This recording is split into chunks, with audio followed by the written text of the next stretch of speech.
Hey guys, today to show you this how to install a universal outlet. So next, then install the wires. Next, tight the screw into bottom screws and connect the wires, and then tight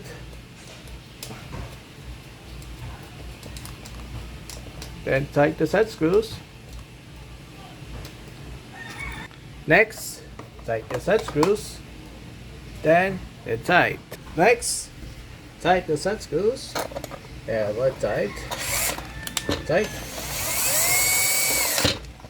Okay.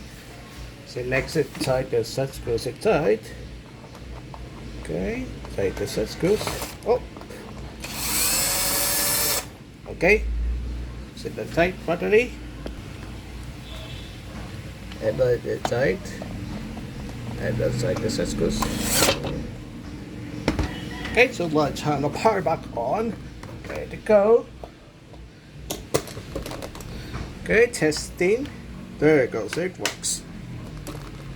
Okay, so that is on my screen, and that's how to install a 1 count universal outlet.